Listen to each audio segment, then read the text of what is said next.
Alright guys, so in this video we'll talk about the exist operator. Exist operator over here is basically used to put a yes and no or true or false kind of condition before executing a query. For example, let me write a very simple query, something like select star from, let's say, employees. Right, I'm writing this a very simple query over here. Select star from employees is going to fetch the entire detail from the table employees. But if I put a query along with where clause, where exist, right, pardon me whether I'm not able to recall whether it will be an S or not, but you'll be able to find out, don't worry. The query automatically comes in below in the workbench. Now, where exists, now if I write another query over here, right, and if this query is going to fetch me a result, if this subquery is going to fetch me a result, exist operator takes this as something true. Right, it's basically this entire situation along with exist is taken as something which is true.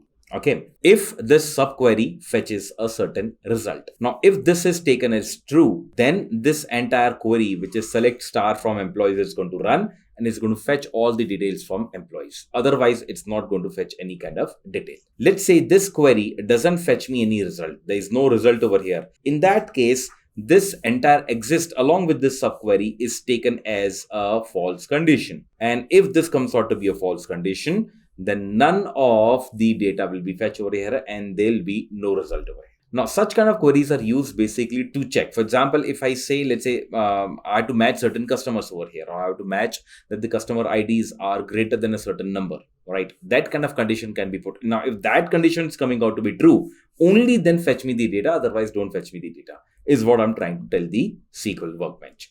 Let's see how this looks in SQL workbench. All right, so let's use orders database over here. I have this database ready with me. We can see the tables are address, carton, online customers, on order header, order items, product class, and shipper. Obviously, we can understand that online customer deals with the entire information about the customer database. Order header and order items are nothing but fetching the details of certain order, and product class are giving me details about the product. Shipper perhaps talks about, if I look at the columns over here in shipper, we are talking about something like shipper ID, or these are shipping details, right? And this seems to be the address and the carton numbers, or probably the carton sizes over here, right? Now, let's say I want to fetch the entire data. Select star from, let's say, online underscore customers, right? Online underscore customer, right?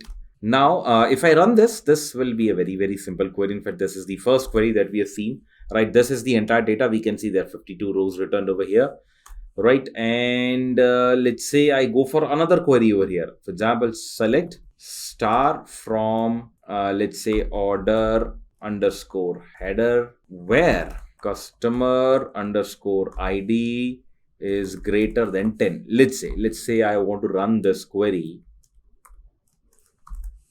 Right, so this is where the customer ID is greater than 10. Now, if I go for, let's say, less than 10, I'm just curious about whether there are customer IDs which are less than 10 as well. So, right, so there are IDs less than 10, greater than 10. So, we have data in either direction. Now, these are two separate queries over here, as we can see it, line number 2 and line number 3. But if I make this a subquery for the previous query, if I make this a subquery for the previous query, right, and apply something called as where exist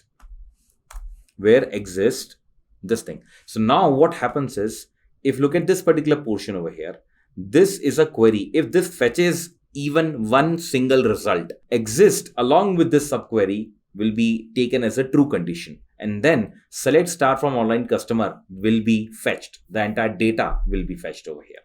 Let's see this. Now, if I run this, let's see what happens.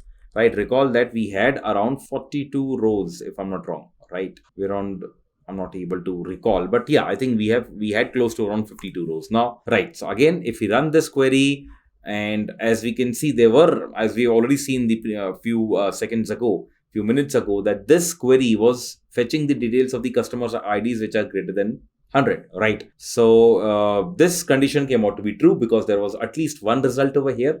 If this came out to be true, the entire data got fetched over here. Now, let's say I go for a very, very improbable customer ID. Let's say something like this, where customer ID is greater than this. Right, now let me just 1000. Let's see. Copy this query and I'll try to run this query separately. right? And I'll try and run this. Let's see if there's a data. There's no data over here. Quite clearly, there is no customer ID greater than 1000. So if I make customer ID greater than 1000, obviously there'll be no result for this particular query. We have just checked it.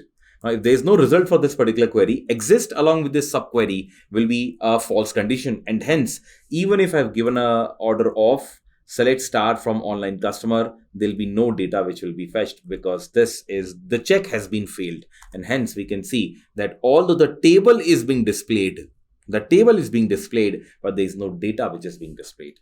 That is an advanced level of filtering the data using exist operator.